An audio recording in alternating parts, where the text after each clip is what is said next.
राम होगा। और ये जो काला काला सांवला है, ये जो काला और सांवला है, इसका ही नाम कन्हैया है, हो कन्हैया है।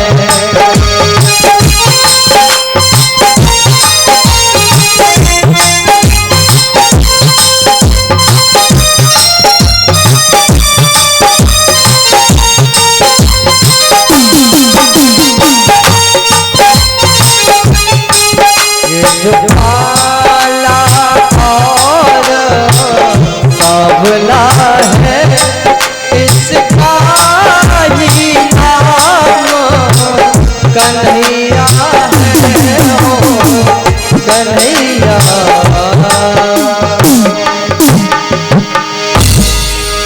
कहा ये जो रोहिणी पुत्र हैं, इसलिए इनका नाम एक रोहिणेय होगा और सभी सगे संबंधियों को एकत्र करके हमेशा जोड़ करके रखेगा, आनंदित करेगा।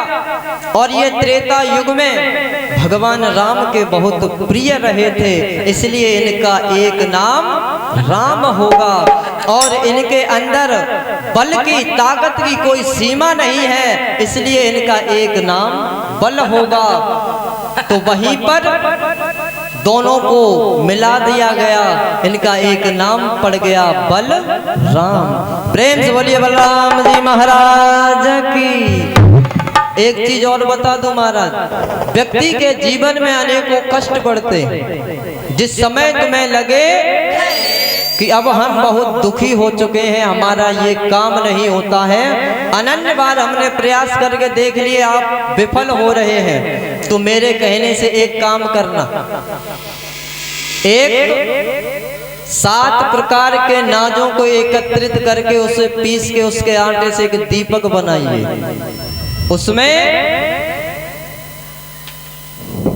लाल कलावे की जो अपनी मौली होती है, उसकी बत्ती अपने पैर के अंगूठे से लेके सर तक 7 बार नापिए, उसकी बत्ती बनाए, उसमें डाले और 7 प्रकार के तेल, कोई से हो, केवल पेट्रोल, मिट्टी का तेल, डीजल छोड़ के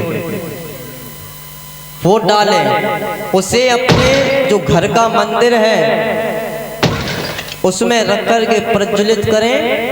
और उसके बाद ये जो 5 नाम मैं आपको बतलाता हूँ, हरि, हर, हरिश्चंद्र, हनुमान और हलधर। हलधर ये जो इन्हीं का नाम है, बलराम जी का। इन 5 नामों का, इन 5 नामों का 108 बार सुबह और शाम उच्चारण करना उस दीपक के समक्ष। प्रतिदिन नियम बना लो, प्रारंभ कर दो। ज्यादा नहीं महाराज, 21 दिन के बाद आप बताना कि इसका क्या परिणाम आता है। एक बार करके देखना। प्रेम से बोलिए गोविंद भगवान की, बोलिए बांके बिहारी लाल की।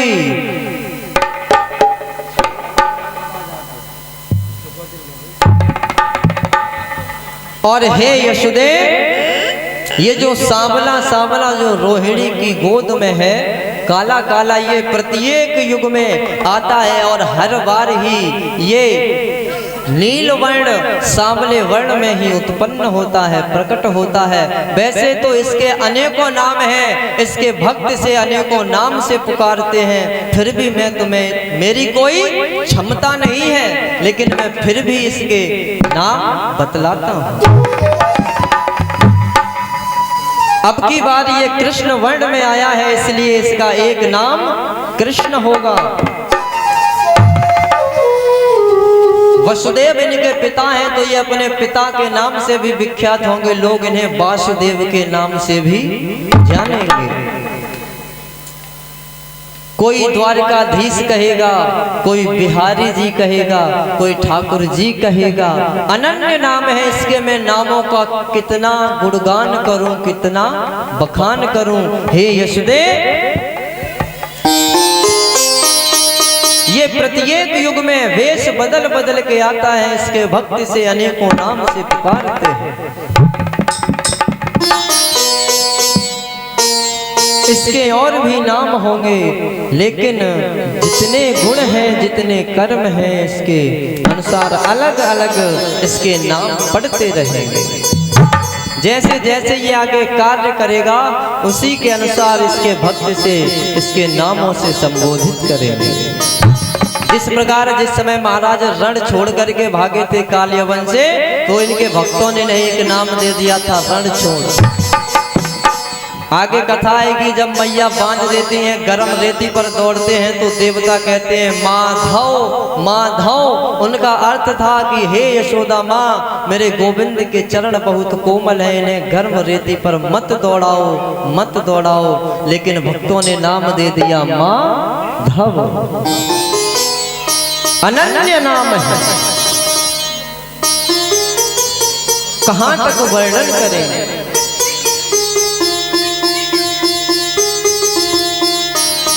हे राजन परीक्षित, भगवान का नामकरण संस्कार हुआ, उसके बाद गर्गाचार्य जी महाराज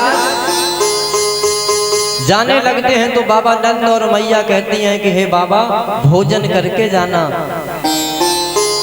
तो ब्राह्मण हैं, कहा हम किसी के हाथ का भोजन नहीं करते, आप हमें सामग्री दे दो, हम स्वयं बनाएंगे और स्वयं खाएंगे। आज गर्गाचार्य जी महाराज ने उसी गौशाला में भोजन बनाया, और जैसे ही थाल लगा करके बैठे ही जल लिया, ध्यान किया, भोग लगाया। त्वदीयं वस्तु गोविंदं तुभ्यमेव समर्पये, ग्रहणाम सुमुखो भूत्वा प्रसीद परमेश्वरः। जैसे ही मंत्र बोला, थाली के ओर पास छोड़ा, कहा कि हे गोविंद आओ और भोग लगाओ। ध्यान में मग्न थे, इतने में ही भगवान कन्हैया आते हैं और थाली में हाथ डालते हैं। जो भोग था, प्रसाद था, वो उसे लेकर मुख में लगाने लगे, खाने लगे। जब नेत्र खोले, देखा कि यशोदा के लल्ला ने हमारा भोजन दूषित कर दिया, बिगाड़ दिया, झूठा कर दिया। तो चिल्लाने लगे, कहा यशोदे, ये संभाल अपने बेटे को, इसने मेरा भोजन बिगाड़ दिया। मैया ने कहा मैं तो इसे पालने में छोड़ के आई थी, ये कैसे आ गया। बोला हे ऋषिवर, सामग्री और ले लो, आप नाराज ना हो, रुष्ट ना हो, गलती हो गई, पुनः बना लीजिए। दोबारा से गर्गाचार्य जी ने प्रसाद बनाया, फिर भोग लगाया। उसी प्रकार से भगवान कन्हैया फिर पहुंच गए, फिर नेत्र खुले, फिर डांट लगाई, तो मैया को भी क्रोध आया। मैया ने लिया, उठा के ले गई और कमरे में बंद कर दिया। जल्दबाजी में महाराज दरवाजा लगाया, तो कपाट सटीक नहीं बैठे, उल्टे सीधे लग गए और चले आए, जगह बची। भोजन तीसरी बार बनाया, जब यशोदा मैया ने निवेदन किया, अब की बार महाराज गुरुदेव भी चौकन्ने हो गए। उन्हें संशय हो गई कि इस दाल में कुछ काला है, लेकिन महाराज दाल काली नहीं, कुछ काला नहीं, पूरी दाल ही काली है। समझदार के लिए सारा काम है। गुरुदेव भी चौकन्ने हैं इस बार, आधी आंखें बंद की हैं, आधी खोल रखी हैं। जल लिया, मंत्र बोला, जैसे ही प्रार्थना की, कहा हे प्रभु आइए भोग लगाइए। भगवान पुनः आते हैं वहीं, और जैसे ही लेते हैं तो भगवान तुरंत भगवान का हाथ गर्गाचार्य जी पकड़ लेते हैं। पहचान गए, जब ध्यान करके देखा तो बहुत पछतावा हुआ। कहा हम कह रहे थे कि यशोदा तेरे लाला ने मेरा भोजन बिगाड़ दिया, रे हमें क्या पता था कि त्रिलोकीनाथ स्वयं तेरे घर तेरे बालक बन के पधारे हैं, और उनके भोग लगाए हुए प्रसाद को मैं झूठा कह रहा हूं। मुझसे ये नामापराध हो गया है। क्या करूं? तो आज भगवान उन्हें समझाते हैं उसी रूप में, कहते हैं हे गुरुवर, निवेदन है आप ये बात किसी को बताना मत, वरना हमारी होने वाली लीलाओं में व्यवधान उत्पन्न होगा। भगवान ने भोग लगाया, चले जाते हैं। फिर लीला दिखाने के लिए क्यों भगवान ने निवेदन कर दिया है, तो बाह पकड़ रखी है और आवाज लगा दी, कहा हे यशोदेव, हे नंदो, देख तेरा लाला कितना ढीठ है, इसने चौथी बार भी मेरा भोजन बिगाड़ दिया है। मैया दौड़ी दौड़ी आई और देखा, कहा मैं तो ऐसे अभी कमरे में बंद करके आई थी, ये यहाँ कैसे आ गया? प्रार्थना करते हैं हे ऋषिवर, आप नाराज ना हो। बोले अब मैं यही प्रसाद ग्रहण करूंगा, कोई बात नहीं। आज गर्गाचार्य जी महाराज मन ही मन, हृदय प्रसन्न है, मन प्रसन्न है, और उसी भोग को प्रसाद रूप मान करके ग्रहण करते हैं। ग्रहण किया, बाबा नंद ने विदाई दी।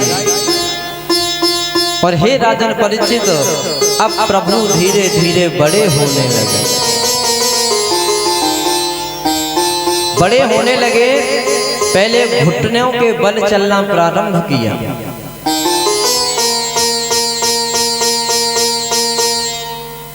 अपने घर में घुटनों के बल घूमते हैं।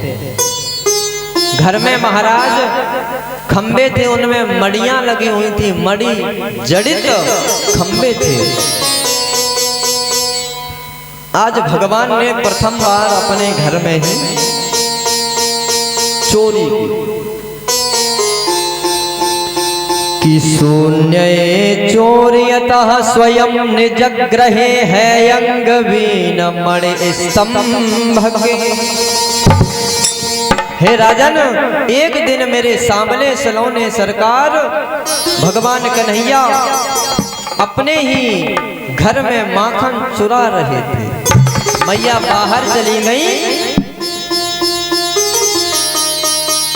भगवान ने मटकिया में हाथ डाला, माखन लिया और मटकिया को लेकर खड़े हो गए। जाते हैं खंबे के पास, बैठ जाते हैं, माखन खाने लगे। मड़ियों में महाराज अपना मुख दिखाई दे रहा है दर्पण में, उन्हीं मड़ियों में। तो कहते हैं हे भैया अब लीला देखो। कहते हैं मैं माखन खा रहा हूँ अपने ही प्रतिबिंब से, ले तू भी खा, लेकिन मेरी मैया से मत कहियो वरना बहुत मारेगी। ले तू कहना मत, मैं तुझे भी खिलाता हूँ। आज उन्हीं मड़ियों में माखन लगाते हैं, लेखा लेखा लेखा, लेकिन मेरी मैया से मत कहियो। इतने में ही यशोदा मैया पीछे से आ जाती है, देखती है, कहती है अरे लल्ला तूने माखन चुराया। अब भगवान ने एकदम बात पलटी, कहा मैया ये माखन मैंने नहीं चुराया। बोली तो कौन, किसने चुराया? बोले ये देखो जो सामने बैठा है ये मुझसे कहता है कि ले माखन खा, यही लाया है, मैंने नहीं चुराया। मैया हंसी, कहा बारे लल्ला। अब प्रभु सफाई देते हैं कि हे माँ ये मैंने नहीं चुराया है। कि मैया मैया ये कौन बाल, पता नहीं मैया ये किसका बच्चा। मड़ी की तरफ इशारा करते हैं, अपने प्रतिबिंब की ही तरफ। कि मैया मैया ये कौन बाल, बाल में बच्चा, और अपने घर में घुस आया है, हो आया है। मैया मैया ये कौन बाल, अपने घर में घुस आया है, हो आया है।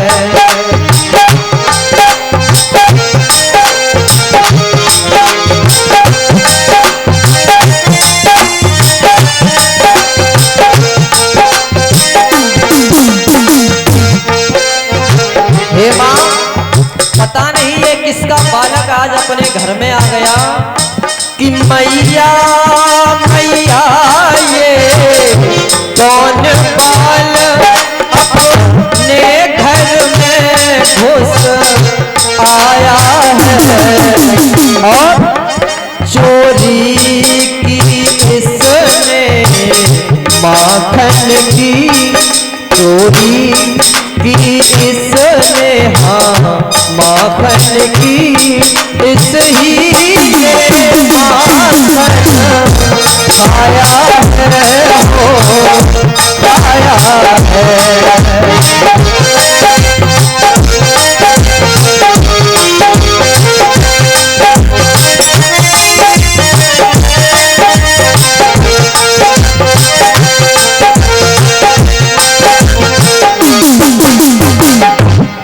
हे मैया पता नहीं है किसका बच्चा आज घर में घुसाया, इसी ने चोरी की है और यही माखन खा रहा है, मैंने चोरी नहीं की।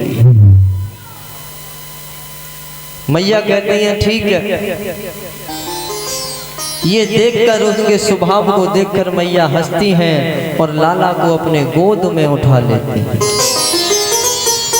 तोतली बोली सुनकर मैया मंत्र मुग्ध हो जाती है, प्रसन्न हो जाती है।